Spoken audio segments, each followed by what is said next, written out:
নমস্কাৰ। আজি মই মোৰ এজন বন্ধুৰ সৈতে আছোঁ। তেওঁক সকলোৱে আমি সাংবাদিক হিচাপে চিনি পাওঁ, কিন্তু তেওঁৰ আন এটা আৰু পৰিচয় আছে। তেওঁ হ'ল সৰ্পবন্ধু। তেওঁ সৰ্প ধৰে বা সাপ ধৰে। মই নতুনকৈ তেখেতক চিনাকি কৰি দিয়াৰ প্ৰয়োজন নাই যদিও, তথাপিও আজি মই আকৌ তেখেতক এতিয়া নতুনকৈ এবাৰ কৈ দিছোঁ। এইজনেই হ'ল মোৰ বন্ধু। নমস্কাৰ। মানৱ অসম। হয়। মানৱ, মই তুমি বুলিয়ে কৈছোঁ, যিহেতু তুমিয়ে মই একে লগৰ। হয়। সেইকাৰণে মই খুব আনুষ্ঠানিকতা কৰিবলৈ গৈ পেলাই আপুনি শব্দটো ব্যৱহাৰ নকৰোঁ। একদম খুব ঘৰুৱাইভাৱে আমি কেইটামান আজি কথা পাতিম। ঠিক আছে। তোমাৰ সাংবাদিকৰ গণ্ডিৰ বাহিৰৰ কথা। হয়। তুমি বৰ্তমান সৰ্প বন্ধু। হয়। তোমালোকৰ এটা গোটেই অসম জুৰি এটা টিম এটা আছে, হয়। সৰ্প বন্ধুৰ এটা টিম এটা আছে। হয়। তোমালোকৰ সেই সৰ্প বন্ধুৰ সম্পৰ্কে হয়। যি তোমালোকৰ নেতৃত্ব লৈছে আমাৰ তেজপুৰৰে সৌৰভ বৰকাকতি ডাঙৰীয়াই, আৰু মই সিদিনাখনে দেখিছোঁ যে অসমৰ বিভিন্ন ঠাইত তোমালোকৰ একোজন সৰ্প বন্ধু আছে।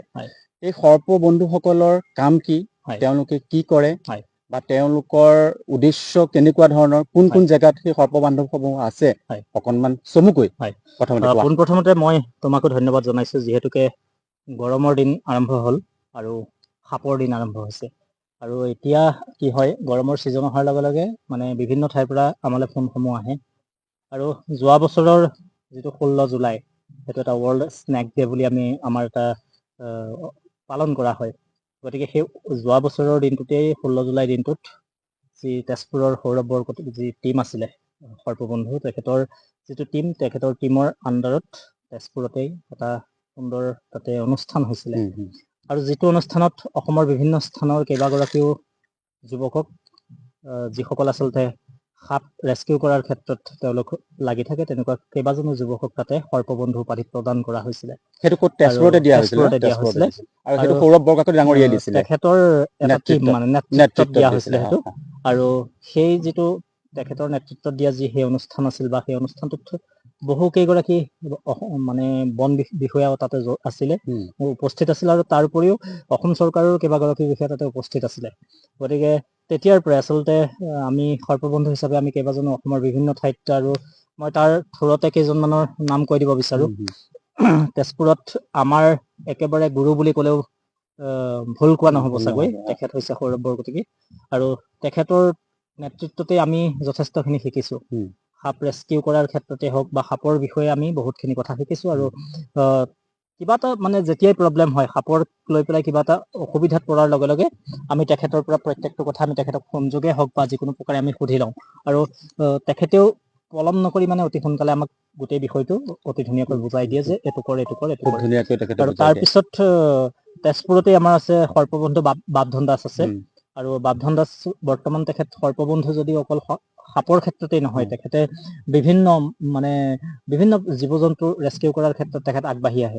আৰু তেনেকুৱা ধৰণে আৰু আজিলৈকে বাপধন দাসেও আচলতে বহুতখিনি সাপ ৰেস্কিউ কৰিছে।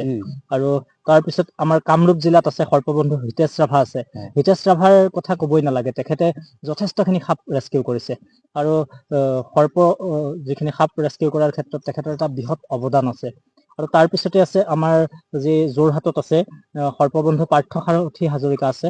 আৰু বহুত কেইজন আচলতে, তাৰ ভিতৰত হাউলিত আছে প্ৰাণজিৎ ৰাজবংশী আছে। আৰু নগাঁও ৰহাত আমাৰ ভাস্কৰ বৰা আছে। আৰু বৰপেটাত হীৰক দাস আছে।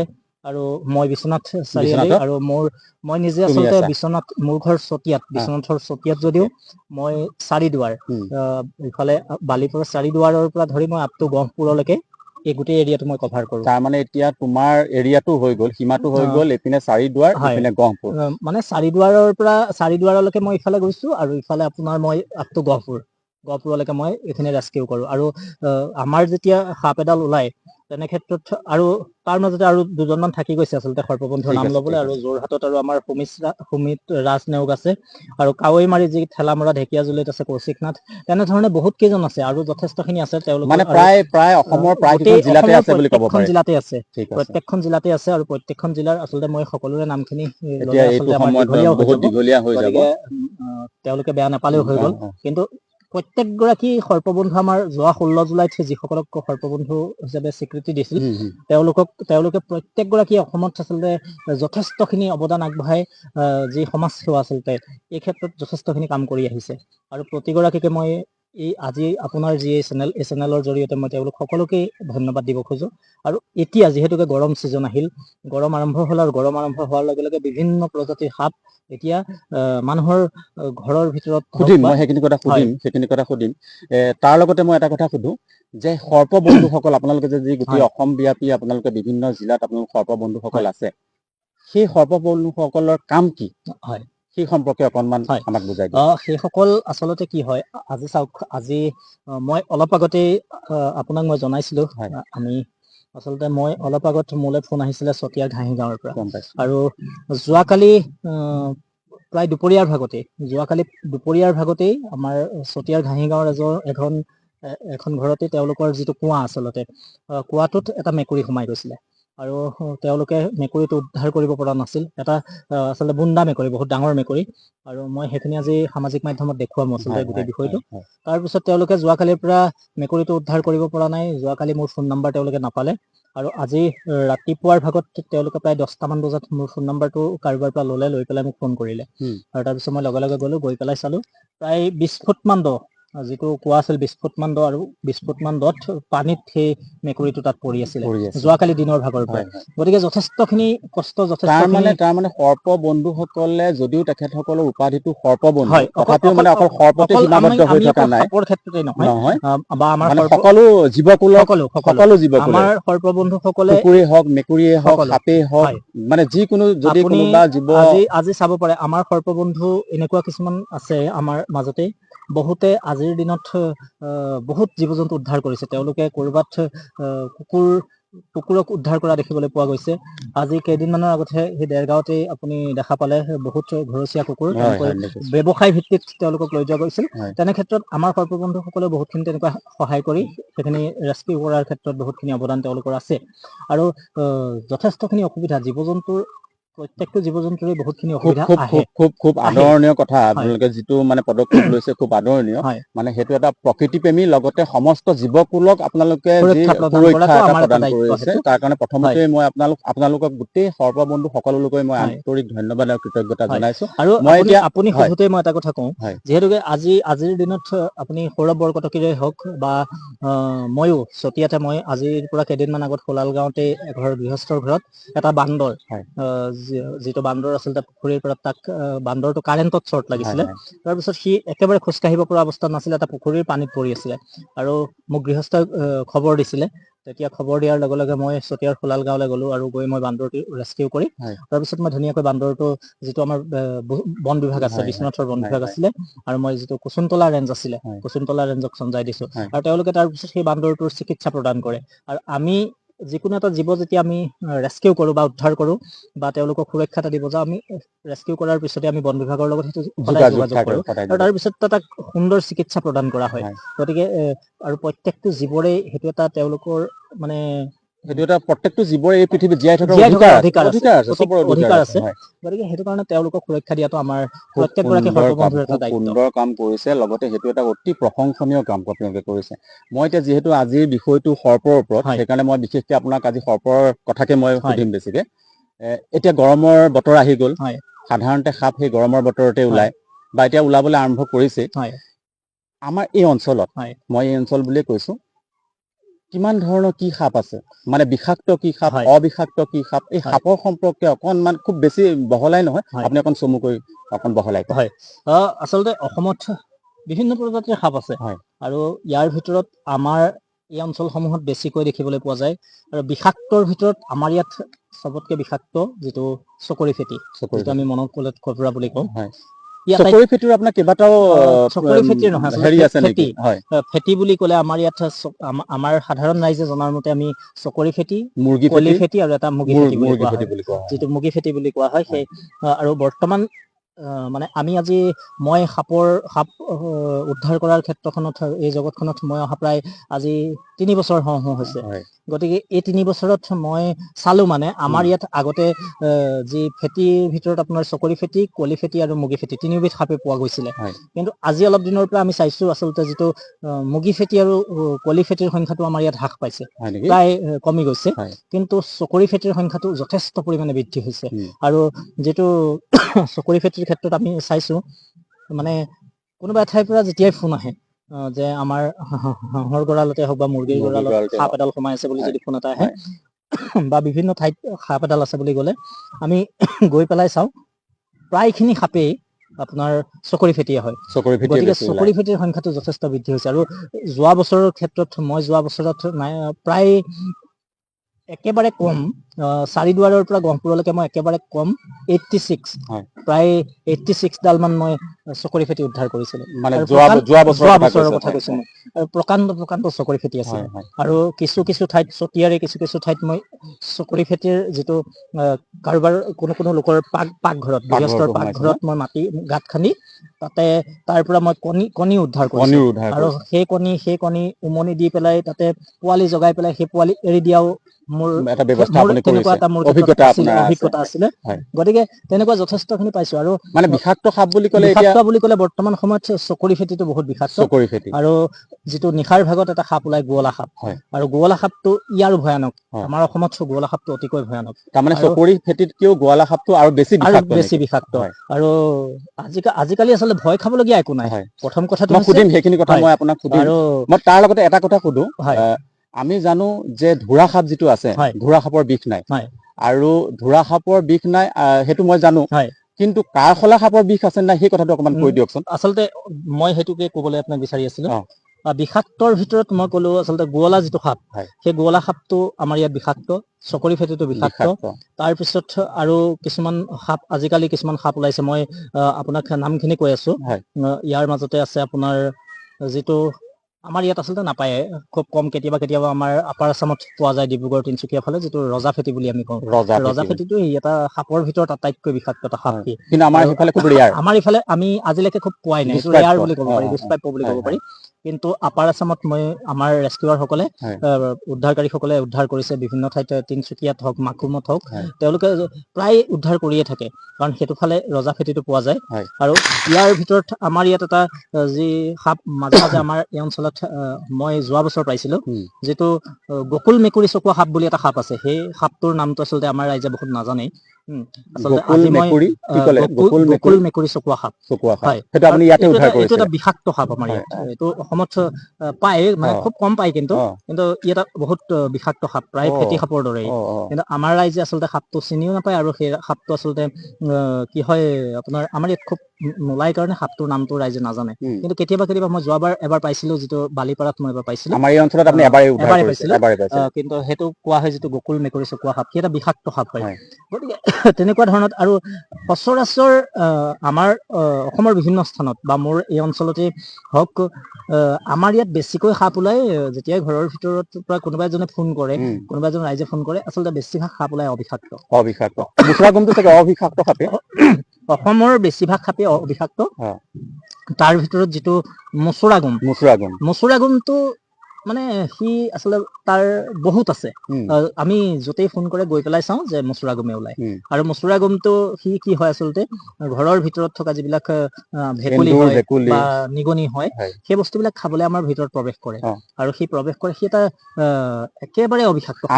আমি শুনিছিলো যে মচুৰা গুম সাপে কেতিয়াও নাকামৰে, সি নেজ দি পেলাই মাৰে। সেইটো এটা ভুল ধাৰণা। আৰু সাপৰ ক্ষেত্ৰত আমাৰ যি অসমৰ ৰাইজসকল আছে, তেওঁলোকে আচলতে দুটামান ভুল ধাৰণা লয়। মই সেইখিনিৰ বিষয়েও কওঁ। মচুৰা গুমে আমাৰ ৰাইজে কয় যে মচুৰা গুমে আচলতে নেজৰে কোবায়, নেজৰে কোবালে মানুহৰ গাত বিষ লাগে। সেইটো এটা একেবাৰে ভুল কথা। কিছু লোকে কয় মচুৰা গুমৰ নেজত এডাল কাঁইট থাকে বুলি কয়। কিন্তু আমি যেতিয়া মচুৰা গুম সাপ এডাল ৰেস্কিউ কৰো, প্ৰায় আমি নেজতেই ধৰি তাক ৰেস্কিউ কৰা হয়। আৰু আমাৰ ৰেস্কিউৱাৰ সকলে আপুনি যেতিয়া ভিডিঅ' বিলাক সামাজিক মাধ্যমত পায়, প্ৰায় মচুৰা গুম সাপডাল আমি নেজত ধৰি পেলাই ৰেস্কিউ কৰা হয়। গতিকে সেইটো নেজেৰে কোবালে কেতিয়াও তাত বিষ নাথাকে, এইটো এটা মিছা কথা। তাৰমানে যদি মচুৰা গুম সাপ এডালে আমাৰ কাৰোবাক যদি নেজেৰে কোবালেও আমি চিন্তা কৰিবলগীয়া মচুৰা একো নাই। গুমে নেজেৰে কোবালেও একো নহয় আৰু মচুৰা গুমে কামুৰিলেও একো নহয়, সি একেবাৰে এটা মানে অবিষাক্ত কোনো সাপ। ভয় খাবলগীয়া ভয় কৰিবলগীয়া একো কথাই নাই। তাৰ পিছতে আছে আমাৰ অসমত আটাইতকৈ বেছি ওলোৱা সাপ বিলাক হৈছে মচুৰা গুম, ছেকেণ্ড আপোনাৰ আহিলে যিটো আমি ধুন্দুলি ফেটি বুলি কওঁ, বাগৰাজ, আৰু তাৰ পিছত চিকা মাৰলি, তেনেকুৱা এই ধৰা সাপ, এইবোৰ সাপ আমাৰ অসমত বেছি। আৰু যিখিনি আৰু বিষাক্ত সাপ বিলাকেও আপোনাৰ এনেকুৱা নহয় যে বিষাক্ত সাপ এডালে আপুনি দেখিলে বুলিয়ে যে বিষাক্ত সাপডালে আপোনাক আক্ৰমণ কৰিব বা আপোনাক কামুৰিব, আচলতে সাপটোৱে যেতিয়া ভয় খায় তেতিয়া ভয় খোৱাৰ পাছতে সি মানে কামুৰিবলৈ উদ্যত হয়, এটা মানে উপায় নোহোৱা হৈ যায় যেতিয়া ধৰক আপুনি কৰবাত সাপ এডাল গছকি দিলে। মই সেইখিনি কথা আপোনাক সুধিম। এতিয়া আমি জানিলো বিষাক্ত আৰু অবিষাক্ত সাপ, আমাৰ ইয়াত ওলোৱা বেছি সংখ্যক সাপেই হ'ল অবিষাক্ত। এতিয়া ঘটনাটো হ'ল আমি যিমান সাৱধানতা ললেও এই সাপবোৰৰ পৰা আমি কেনেধৰণে সাৱধানতা ল'ব লাগিব, সেই আমাৰ বাৰীত ওলাই, আমাৰ ভিতৰত ওলাই, এই গোটেইখিনি যে আমাৰ ইয়াত যিখিনি বিষাক্তই হওক বা অবিষাক্তই হওক, সেই সাপসমূহো আমাৰ বাৰী বা ঘৰত সোমালে আমি লোকসকলে কেনেকে আমি সাৱধানতা অৱলম্বন কৰিব লাগিব, সেইটো প্ৰথম কথাটো মই আপোনাক কওঁ, আৰু ইয়াৰ আগতে মই আৰু দুটামান সাপক চিনাকি কৰাই দিওঁ। ঠিক আছে। আমাৰ অসমত আচলতে কেতিয়াবা কি হয়, বাগান থকা এৰিয়া, যিবিলাক বাগান এৰিয়া বিলাকত এডাল সেউজীয়া যি ভাইপাৰ, সেউজীয়া এটা ভাইপাৰ, ৰাছেল ভাইপাৰ নহয়, সেইটো আচলতে সেউজীয়া ভাইপাৰ। এইটো এটা কথা এইকণতে আপুনি কওক, ৰাছেল ভাইপাৰ বুলি আমি অলপ দিনতে শুনি আছো, আপুনি আৰু সেউজীয়া ভাইপাৰটো সেইটো এটা বিষাক্ত সাপ।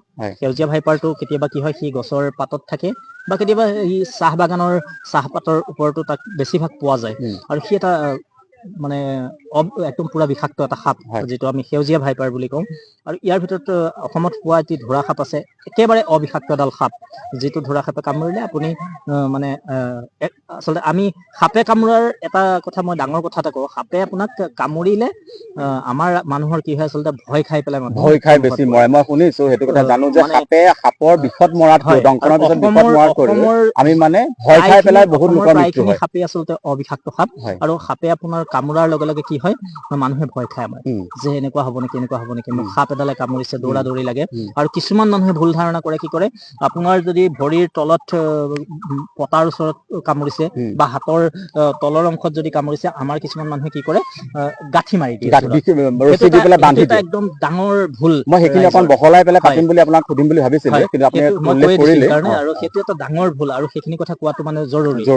কেতিয়াও আচলতে সাপে আপোনাক বাইট কৰাৰ পিছত, সাপ এডালে কামোৰাৰ পিছত কেতিয়াও ইয়াত বান্ধিব নালাগে, মানে যি সাপেই নহওক, যি সাপেই নহওক, আৰু বিষাক্তই হওক বা অবিষাক্তই হওক, ধৰি ললো আমাক কোনোবা এটা সাপে কামুৰিলে, ধৰি ললো সেইটো মুচুৰাগুম সাপে, কিন্তু আমি নাজানো বা কোনেও গম পোৱা নাই যে মুচুৰাগুম সাপ বুলি, অবিষাক্ত সাপ বুলি, তথাপিও সেই কামোৰা জেগাকনৰ অকমান ওপৰত গৈ পেলাই মানুহে কি কৰে, আমি বান্ধি দিওঁ, যে তেজটো চলাচল কৰিব নোৱাৰিব বুলি আমি ধৰি পেলাই সেইটো বান্ধি দিওঁ, কিন্তু সেইটো কৰিব নালাগে। আচলতে কি হয়, যেতিয়া আমি ইয়াত এটা গাঁঠি মাৰি দিওঁ, আৰু সেই গাঁঠিটো বহুত টানকৈ মাৰে, মই কিছু লোকক মই পাইছো, বহুত টানকৈ মাৰে, য'ত আচলতে ইয়াত দাগি হৈ যায়, আৰু তাৰ পিছত কি হয়, ইয়াত য'ত আপোনাক সাপডালে কামুৰিব, ইয়াৰ তেজটো ইয়াত পাৰ হ'ব নোৱাৰা হৈ যায়, তাৰ তেজৰ চলাচলটো বন্ধ হৈ যায়।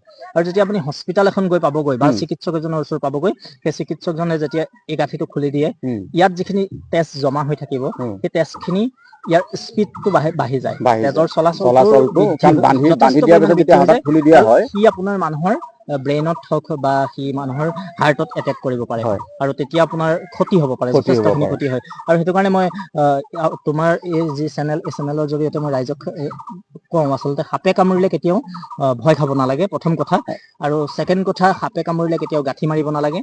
আৰু যিখিনি ভুল ধাৰণা সাপৰ ক্ষেত্ৰত, আচলতে মচুৰাগুম সাপৰ যি নেজৰ বিষ আছে বুলি কয়, সেইখিনি কেতিয়াও ধাৰণা ল'ব নালাগে। বা আমাৰ কিছু মানুহে কয়, গোৱলা সাপৰ দুখন মুখ থাকে, বা গোৱলা সাপে নিশা গোহালিত সোমাই গাখীৰ খায়, সেইখিনিও মানুহৰ কিছুমান ভুল ধাৰণা থাকে, গতিকে সেই ভুল ধাৰণা খিনি ল'ব নালাগে।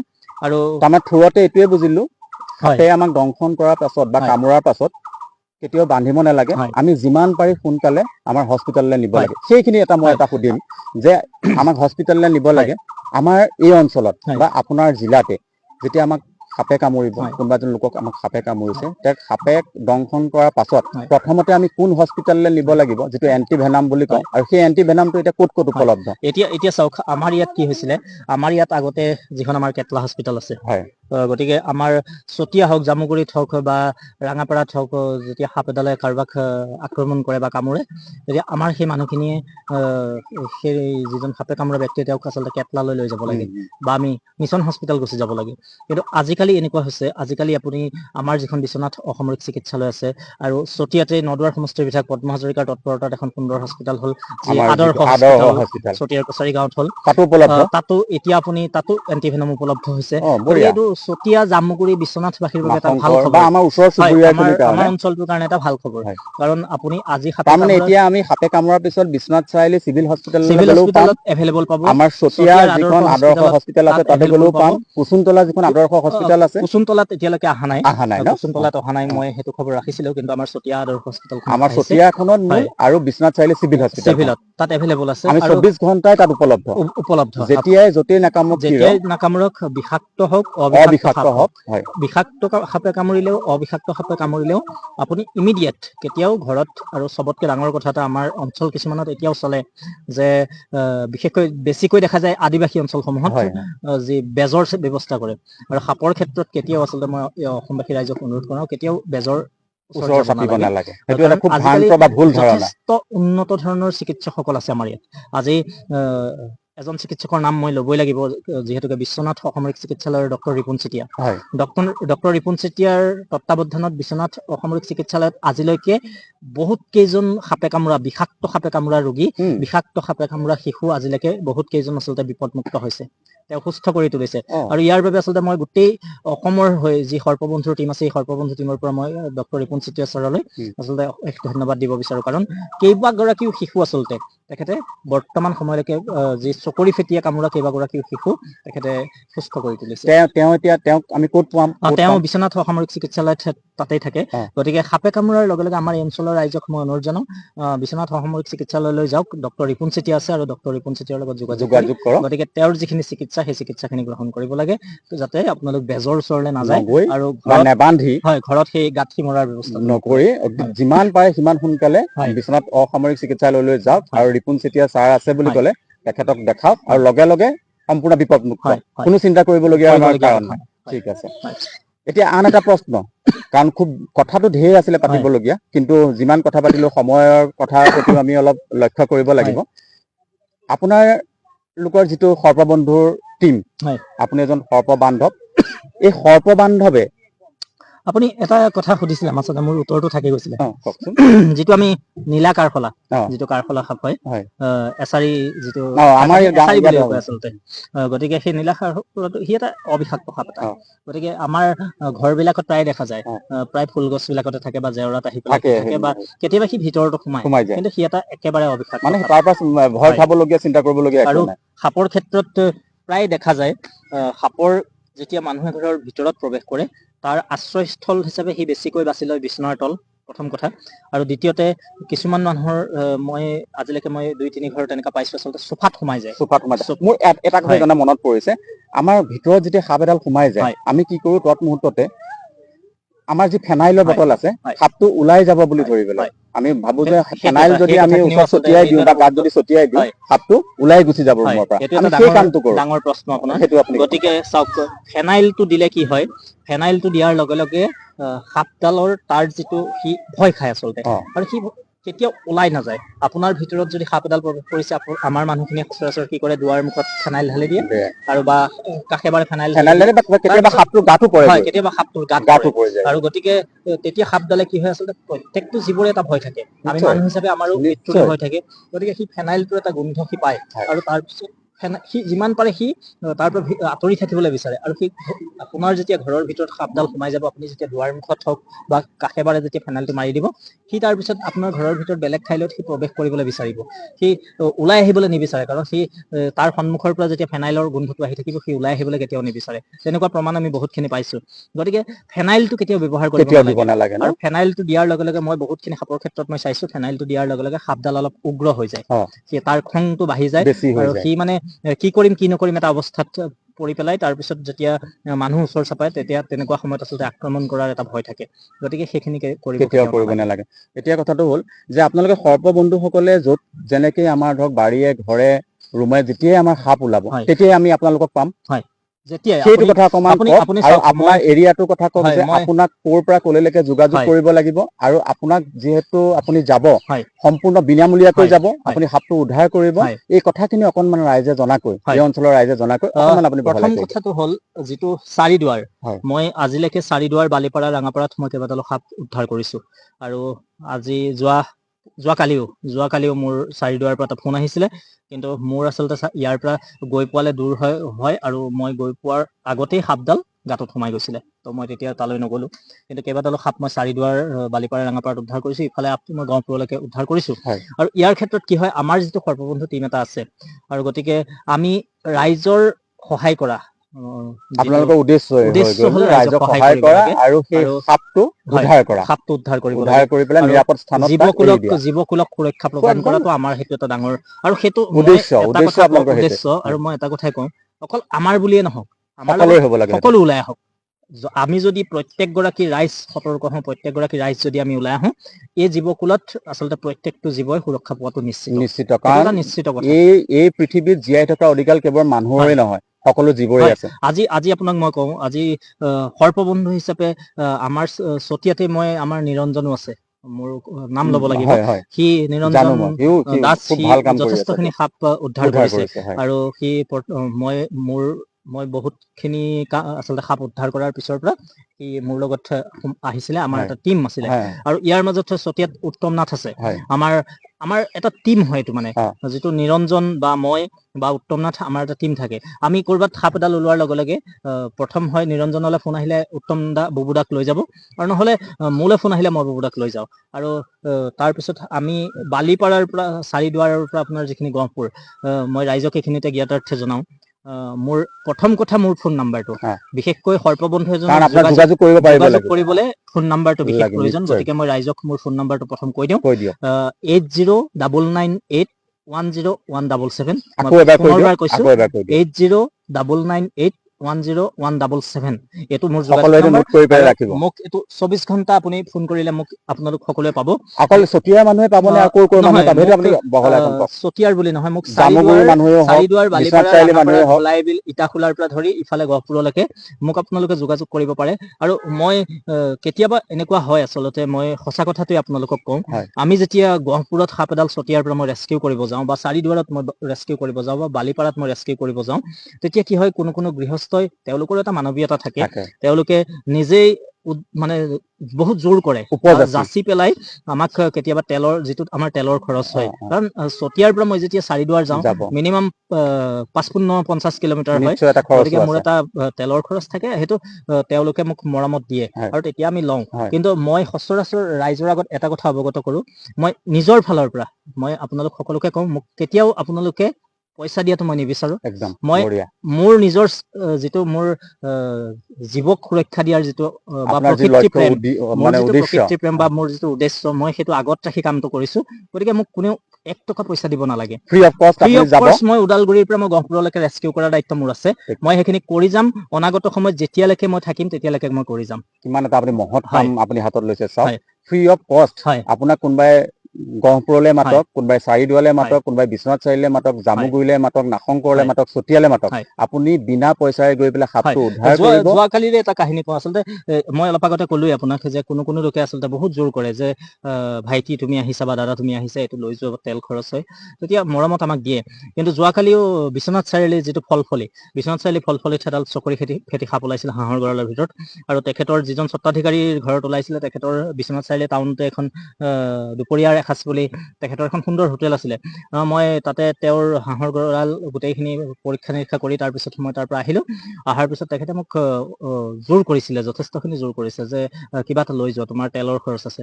কিন্তু মই চতিয়াৰ পৰা যেতিয়া বিশ্বনাথ চাৰিআলি 10 কিলোমিটাৰ যাওঁ, মোৰ খুব বেছি 20 টকা বা 30 টকাৰ তেল পৰিলে। গতিকে সেইখিনি মই কেতিয়াও নিবিচাৰো, যে মই যদি নিজৰ স্বাৰ্থৰে, মই যদি নিজৰ এই জীৱকুল বা প্ৰকৃতি প্ৰেম ৰাইজৰ মাজলৈ আগবঢ়াব খোজো, গতিকে মই যদি আকৌ তাকেই গৈ কাৰোবাৰ পৰা যদি 20 টকা 30 টকা পইচা লওঁগৈ, গতিকে সেইটোত আপোনাৰ মানৱীয়তাটো ক'তো নাথাকে। নাথাকিব। ক'তো আৰু নাথাকে। এইটোৱে হ'ল এটা ধৰ্ম, হয় ক'তো নাথাকে। আপুনি যিটো এটা কৰ্ম কৰি পেলাই দেখালে এইটোৱে হ'ল এটা ধৰ্ম, সমগ্ৰ গোটেই জীৱকুলৰ প্ৰতি আপুনি এটা ধৰ্ম কৰা নাই নে? আৰু সাপৰ ক্ষেত্ৰত আপোনাক মই এটা কথা কওঁ, যিমানখিনি আমাৰ একেবাৰে সাধাৰণ শ্ৰেণীৰ যিখিনি লোক আছে, যাৰ ধৰক মাটিৰ ঘৰ, যাৰ খেৰৰ ঘৰ আছে, তেনেকুৱাখিনি লোকৰ ঘৰত বেছিকৈ সাপ ওলায়। মই যিমানখিনি সাপ মই আজিলৈকে উদ্ধাৰ কৰিছোঁ, মেক্সিমাম আমাৰ দুখীয়া শ্ৰেণীৰ লোকৰ ঘৰত ওলায়। কাৰণ তেওঁলোকৰ ঘৰত যথেষ্টখিনি, কাৰোবাৰ বেৰৰ ফুটা থাকে, কাৰোবাৰ কিবা থাকিলে সেইফালে দিয়ে সোমাই গৈ সাপডাল ভিতৰত সোমায়।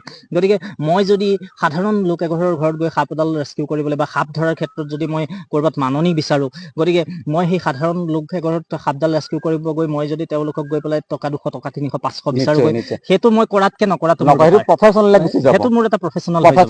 গতিকে সাপ ধৰাটো আপোনাৰ প্ৰফেচন নহয়। আৰু সেইটো আমাৰ মই কিবা এটা পাৰিশ্ৰমিকৰ বিনিময়ত আপুনি সাপ ধৰিব, উদ্দেশ্য আৰু লক্ষ্যটো আপোনাৰ সেইটো নহয়। আৰু মই এটা কথা এইখিনিতে কওঁ, সেই গোটেই উদ্দেশ্যটো, সেইটো এটা মহান উদ্দেশ্যটো আমাৰ যিমানখিনি সৰ্পবন্ধু আছে, আমাৰ প্ৰত্যেকজন সৰ্পবন্ধু, সেইটো অকল আপুনি বুলিয়ে নহয়, মই বুলিয়ে নহয়, আমাৰ যিমানখিনি সৰ্পবন্ধু যিটো আমাৰ টিম আছে, গোটেই টিমৰ প্ৰত্যেকজন লোকেই, প্ৰত্যেকজন ব্যক্তিয়ে কিন্তু সেই যিটো উদ্দেশ্য সেইটো পালন কৰে। কিন্তু কোনেও আচলতে কাকো দাবী নকৰে যে মোক কিমান টকা দিব লাগিব সাপডাল ধৰিব গ'লে, কেতিয়াও নকৰে। ঠিক আছে মানৱ, আৰু বহুত কথা পাতিবলগীয়া আছিলে, কিন্তু সময়ৰ কথাৰ প্ৰতিও আমি অকণ লক্ষ্য কৰিব লাগিব।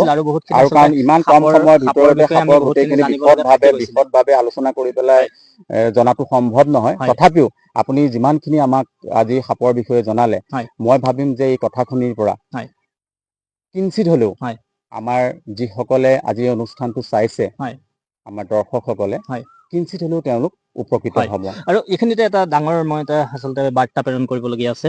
যিহেতুকে অহা 16 জুলাই আহি আছে, ৱৰ্ল্ড স্নেক ডে, আকৌ পুনৰবাৰ আমি তেজপুৰত আকৌ আয়োজন কৰিম। এইবাৰ বিশালভাৱে তেজপুৰত যি ৱৰ্ল্ড স্নেক ডে আমি আয়োজন কৰিছোঁ। গতিকে মই অসমৰ প্ৰতিজন ব্যক্তিলৈ এটা আহ্বান জনাওঁ, আপোনালোক আহক, তেজপুৰলৈ আহক। তেজপুৰ কোন জেগাত হ'ব আপুনি তেজপুৰ আচলতে আমি এতিয়ালৈকে ঠিকনাটো কৰা নাই, কিন্তু মোৰ যিটো মই ফোন নাম্বাৰ দিছোঁ, যদি কোনোবা আহিবলৈ বিচাৰে মোৰ লগত যোগাযোগ কৰিব পাৰে। তেজপুৰত সৌৰভ দা আছে, ফোন নম্বৰটো 24 ঘণ্টাই উপলব্ধ। 24 ঘণ্টাই উপলব্ধ। আপোনাক যদি কোনোবাই ৰাতিও মাতে, ধৰি লওক 11টা বজাত মাতিলে, যিমান ৰাতি নহওক, মই আপোনাক ক'লো, মোক ৰাতি 1টা বজাতো যদি ফোন কৰে, মই চাওক, মই আজিৰ পৰা কেইদিনমান আগত এটা উদাহৰণ দিছোঁ, এইটো ওলাইছে কাৰণে। চতিয়াৰ পুৰণা চেণ্টাৰত এঘৰ লোকৰ ঘৰত দুডাল চকৰি ফেটি সাপ ওলাইছিলে। নিশা 1:30 বজালৈকে, 1:30 বাজি গৈছিলে। তেওঁলোকৰ ভিতৰটোত যথেষ্টখিনি সামগ্ৰী আছিল, য'ত প্ৰকাণ্ড ফেটি সাপ দুডাল সোমাই আছিলে। নিশা 1:30 বাজিছিলে, মই গোটেই বস্তু উলিয়াই মেলি তাৰপিছত ৰুমটো খালী কৰাৰ পিছত মই সাপ তাত উদ্ধাৰ কৰিছিলোঁ। গতিকে তেনেকুৱাখিনি উদাহৰণ বহুতখিনি আছে। গতিকে যেতিয়াই মাতে 24 ঘণ্টাত আমি যাবলৈ ৰাজি থাকোঁ। আৰু যিটো মানে কথা ক'লো, মই আচলতে অহা 16 জুলাই কথাটো ক'লো, পুনৰবাৰ কৈছোঁ, 16 জুলাইত আমি এটা সাপক লৈ, সাপৰ ওপৰত যথেষ্টখিনি কথা আমি তাত আলোচনা কৰিম। সাপৰ বিষয়ে যথেষ্টখিনি বাৰ্তা আছে। কাৰণ ময়ো আজি আপোনাক সাপৰ বিষয়ে আৰু কিছুমান কথা মানে সুধিম বুলি ভাবিছিলোঁ, বা কিন্তু সময়ৰ তাগিদাত মই সুধিব নোৱাৰিলোঁ যে সাপ যে আমাৰ উপকাৰিতা কি, যে প্ৰকৃতিত সেইখিনি কথা মই বেলেগ এদিন, আজি সিমানখিনি আমাৰ সময় নুকুলাব। ঠিক আছে, তথাপিও বহুত ধন্যবাদ আপুনি আহি পেলাই সিমানখিনি কথা সাপৰ বিষয়ে কোৱাৰ বাবে। পুনৰবাৰ মই বহুত ধন্যবাদ জনালোঁ। আপোনাৰ মূল্যৱান সময়টো আমাক ইমানখিনি দিলে, আৰু মই ভাবোঁ ৰাইজ যথেষ্ট উপকৃত হ'ব। আজিলৈ বিদায়। পৰৱৰ্তী এক নতুন অনুষ্ঠানৰে আন এজন নতুন অতিথিৰ সৈতে লগ পোৱাৰ প্ৰতিশ্ৰুতিৰে ধন্যবাদ।